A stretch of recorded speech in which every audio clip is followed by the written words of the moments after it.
everyone. I'm Jennifer Bishop from FieldPartner, and today I have the privilege of interviewing co-founder Christine Paterson. A few years ago, Christine and her husband Ross founded FieldPartner.org as a portal for resources, training materials, courses and coaching for cross-cultural workers in the pre-departure, on-field and return stage of their work. This interview will form one of many interviews that you can find on the FieldPartner community page. So you can find them under the interviews tab on the website. Just go across to fieldpartner.org and you can see all the interviews there. Please make sure you also like the Facebook page and subscribe to the newsletter to stay up with all the news and all the new interviews as they come out each month. So let's jump into the interview. Christine, thank you for starting FieldPartner. I'd love to hear a little bit about your life and what's led up to this stage where you've decided to launch an online training portal for cross-cultural mission workers. So tell us a little bit about your early years, where you were born and what your parents did. Okay, well, I was born in a tiny little place in the middle of Africa, in Gozi, Burundi. And actually all my siblings were born there as well. I was the youngest in the family. My parents were missionaries. And so that was my norm. I just ran around as a little child. I could speak the local language.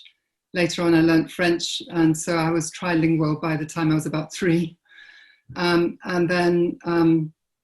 So I was sent to boarding school at the age of about 5. And began to lose my connection with my African friends. And that was when I came back after 1 term away and find that I couldn't communicate like I had. I couldn't remember the word for hide or seek or something. And I was losing my connection. I then began to retreat very much into myself. And my siblings were all older. They started going off to boarding school. So I had a fairly lonely childhood. I didn't really know how to connect very well with adults. And I didn't then very much have kids my own age.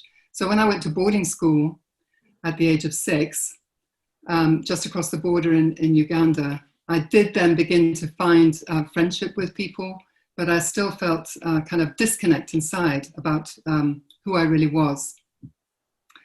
So fast track at the age of 13, after doing schooling in 3 different schools in Africa, I was sent back to boarding school in Wales. And that was when I had my first experience of culture shock without knowing what on earth it was, where I just felt like an alien from another planet, going to boarding school with people who'd grown up with pop music and, you know, all the kind of culture back then. I had absolutely no knowledge of it at all, and I just felt totally alienated. And so then began a real anger. I felt angry with God. I felt angry with my parents. I felt this isn't fair that I'm growing up feeling like this, and so on. So I became quite a rebellious teenager. And then had a very strong encounter with God when I was just before I did my A-levels and just before I left school. So that was kind of, I felt reconciling myself with my past. But I little knew how actually a lot of these inner feelings were still growing within me. And so again, fast forward, I didn't know anything about what I was lacking as a child coming to England in terms of support and help. And I didn't know the identity of the third culture kid, which I later learned about, which is very, very similar to anybody who's had a background of being born outside of their passport culture and then just feeling like they don't really belong. Who am I? Where do I belong? Nobody understands. And everybody leaves. Those are the kind of 4 things that TCKs will tend to feel. So that definitely fueled why I wanted later to really investigate all of this for people who are working in other cultures. Yeah. Okay, so then how did that experience kind of shape who you became post-school? So tell us a little bit about your steps into college or university or work post-school. Okay, so I had just really recommitted my life to Jesus. I had a really strong encounter with him, which just transformed everything. And I was on fire when I went to university, met other people who were really wanting to follow and get involved with what it means to be a Christian in our world. And so that we formed a Christian union at college. And so I met my husband Ross when he came to speak at the CU, the Christian Union. And he then announced that he was going to be a missionary in Taiwan. He was leaving the UK and going to Asia. I had, in that brief time that we were together, I had really fallen in love with him. But I thought, well, how am I ever going to pursue this? It took 6 years, but eventually we did get married. And so for me then, it was a brand new culture again. So I'd got my roots in Africa, and now my wings, if you like, were going to be in Asia. But neither he nor I had any cross-cultural training. So we both kind of immersed ourselves in, he'd already got the language by the time we were married.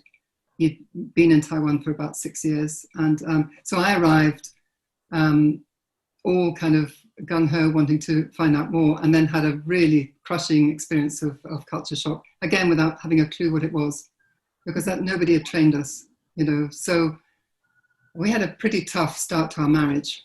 I think we would both agree that was the case. And then after we had our first child and I'd finished language study and everything, my parents, who were still missionaries in Africa, they wrote and said, look, we're never going to meet our new granddaughter unless you come and visit us in Rwanda. So they gave us a ticket to go out to Rwanda. And while we were there, this was 1978, 79, just at the end of the Cultural Revolution in China, if you know what the history is. And so China was beginning to open up.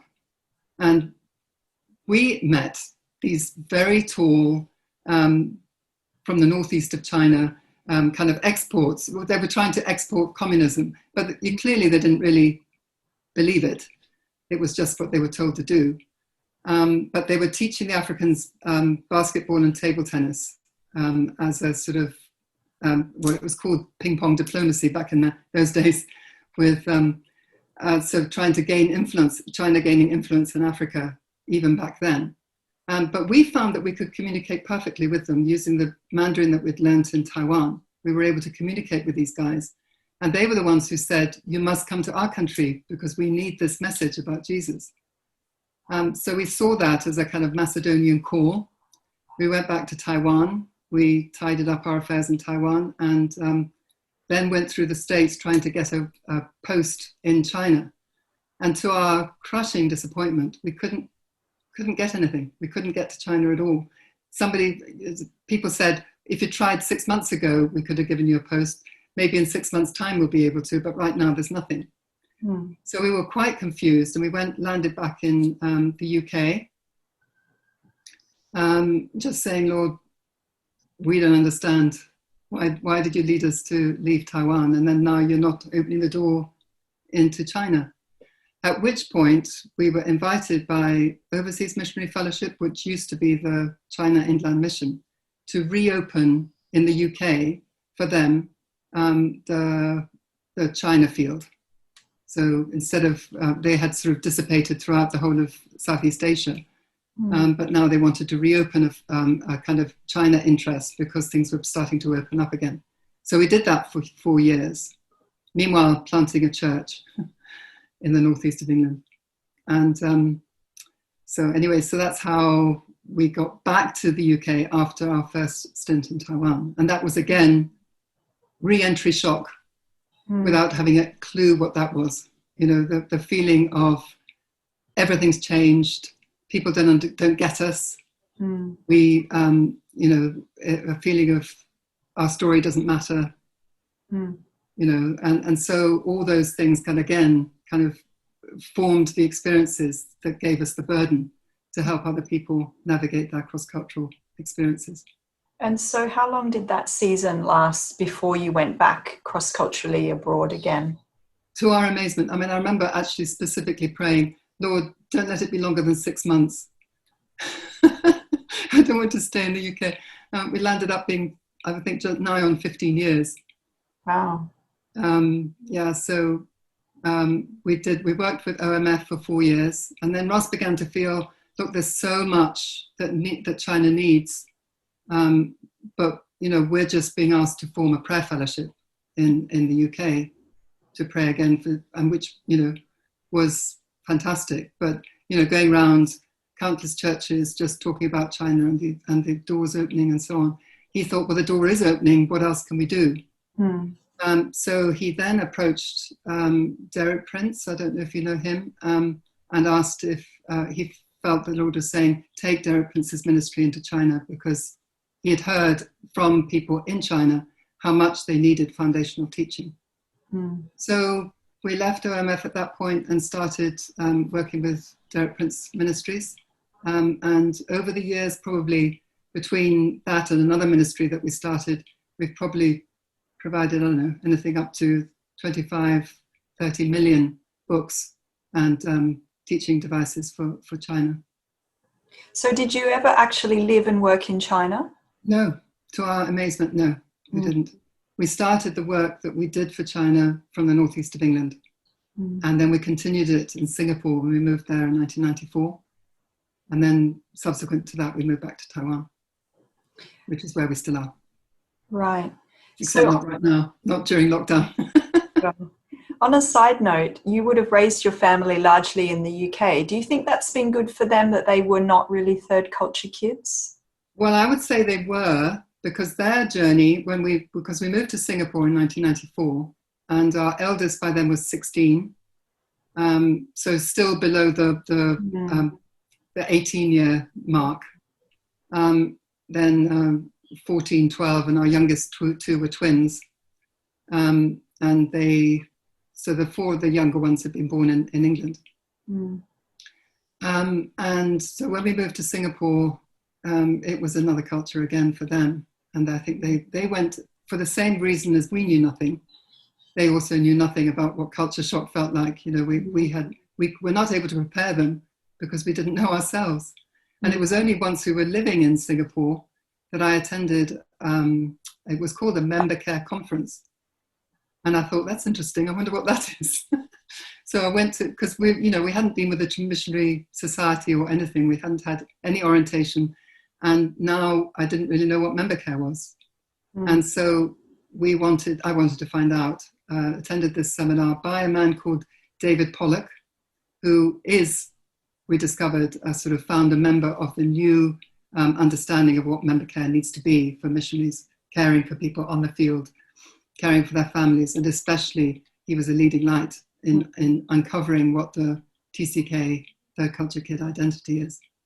So that was very helpful to me to kind of start really going back through my own life, recovering some sort of understanding of what I'd been through, and then realizing that actually we were exposing our kids to all of this all unknowingly. And so hopefully being able to help them navigate it to a degree as well.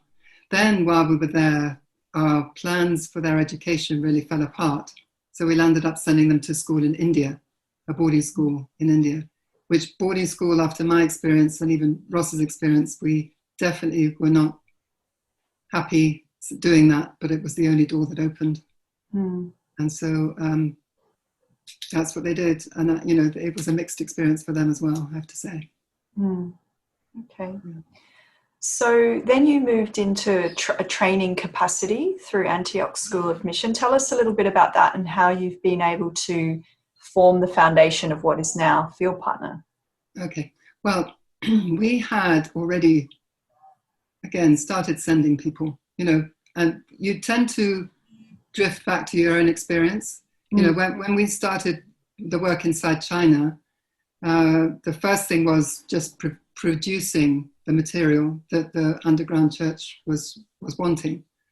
And then we needed to get it to them somehow. So we started courier teams, people hand carrying through the border, which was quite adventurous, carrying these books in. And then as people traveled around China, they began to get a heart for the nation. They wanted to, we started prayer teams, we started work in orphanages, we started lots of things, and then people wanted to go not just short term, they wanted to go long term. So at that point, we realized that we had to really bite the bullet about training. And in the meantime, I'd been to this seminar, and we understood that we had to take it very seriously. So, we started with people, first of all, outside of China, in North Thailand. We started a school with a guy called Barry McKnight, who was a long-term Thai missionary, but he had a burden for training. And so he hosted our new recruits in his own home. And they would, I think they did 3 or 4 months staying in Thailand, and then they had to navigate a brand new culture moving in for their practical inside China. And so they would do language study, which would give them a visa, and then they could get involved in practical work. So that became the model. We started a 1-year program that was 3 or 4 months of kind of teaching and training and getting understanding of what crossing culture meant. And then we would do about 8 months of 7 or 8 months of practical inside. And then we actually migrated the school inside China for another few years. So that became the pattern, and that was then the portal, or the way in, the gateway into working with us in China. They'd already done a year, and it was a standalone year, so you could choose to leave if that's all you felt that God was saying, or you wanted to go somewhere else, not stay in China. And so a lot of people went through the school who didn't land up staying, but other people, they'd already then done their training, their orientation, and we were able to place them doing whatever they felt called to do.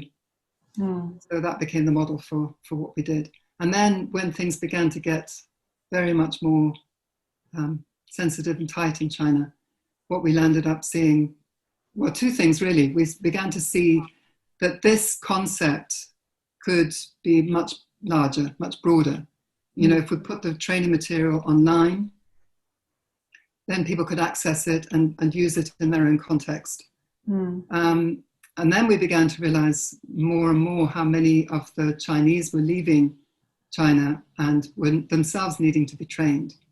So FieldPartner has now taken on a dual identity, if you like. One is to train people in English, but for actually more of a focus on youth sending countries. So people who are coming, we feel a burden for people coming from Africa or other places who wouldn't have access to training, so that they could access it in English, or people who are already on the field and didn't get the help that they needed at the time.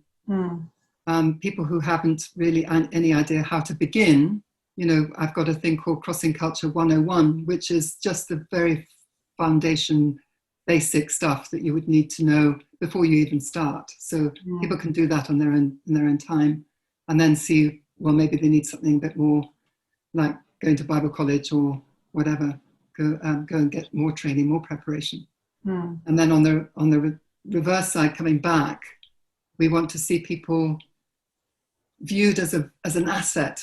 They've come back from the field. They've got all this these riches of experience. So how can we utilize people who've been on the field to become coaches and mentors and supporters of those who are still going out?